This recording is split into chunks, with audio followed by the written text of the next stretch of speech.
September 2010. JFK Airport, New York. A man steps off a flight from Ecuador, and something about him reads wrong to the customs officers on duty. He's sweating. He's walking like his legs don't bend right. They pull him aside, and underneath his clothes, strapped to his stomach and his thighs, they find 10 packages of heroin. 6 kilograms. Close to $1 million on the street. He is not a cartel foot soldier. He is not part of any trafficking network anyone has heard of.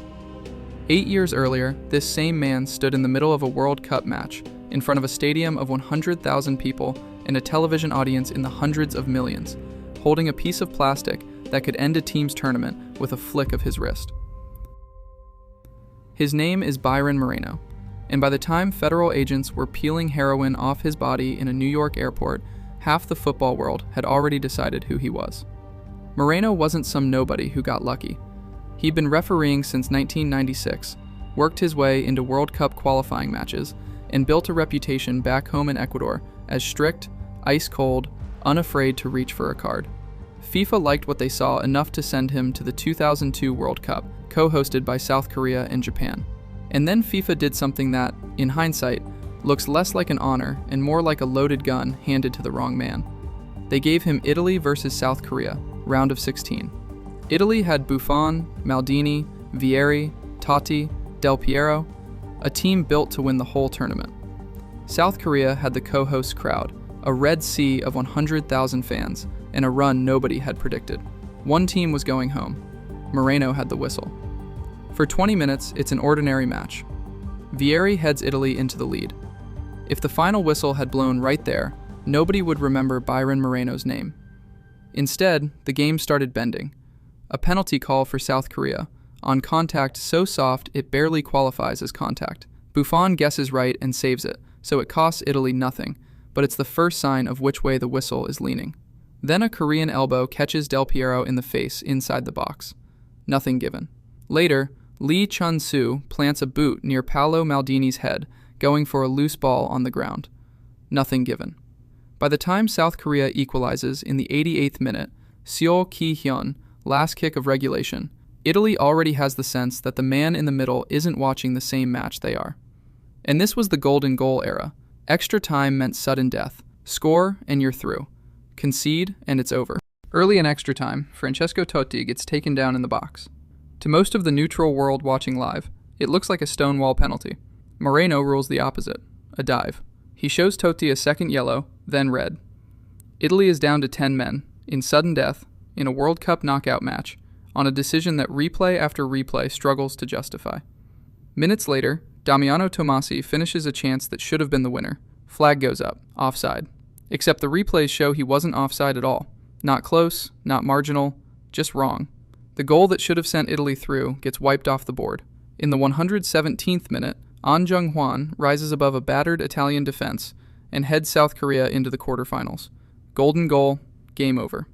The stadium detonates, the host nation advances, and an entire country's worth of Italians watching at home are not asking whether they lost, they're asking who took it from them.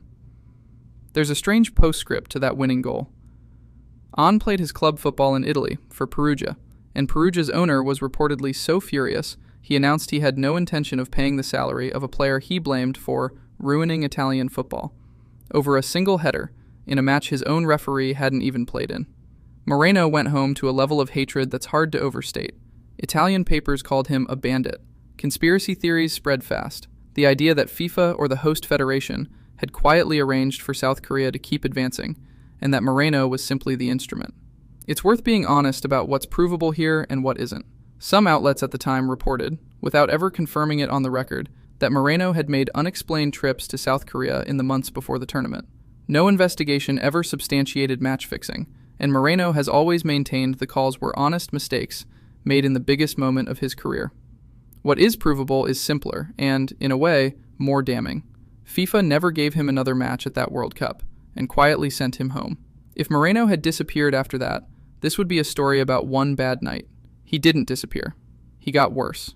A few months later, refereeing a domestic match between two of Ecuador's biggest clubs, Liga de Quito and Barcelona SC, tied late in the game, Moreno signaled a normal amount of stoppage time, and then kept adding to it.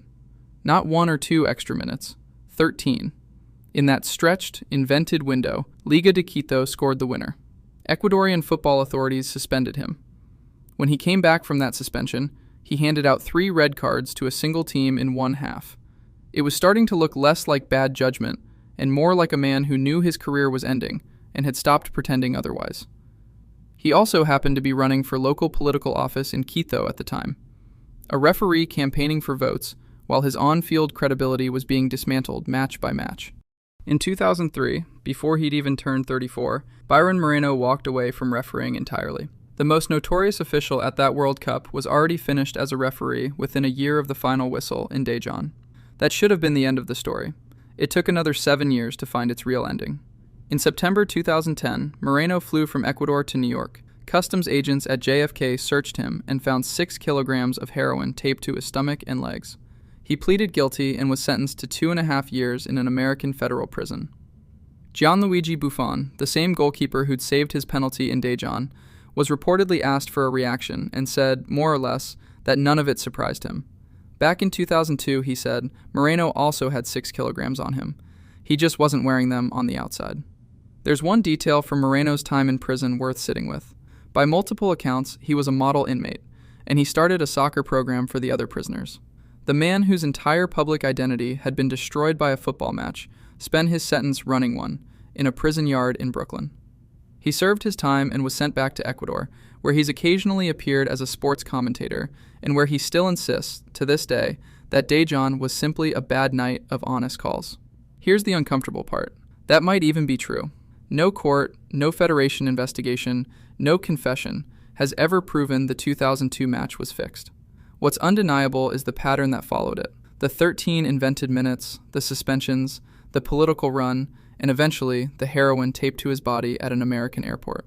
You can call that a coincidence, a man with genuinely bad judgment at every fork in the road. Or you can call it a pattern that started the moment FIFA handed him the biggest stage in the sport and he couldn't stop making the loudest possible decision at the worst possible time.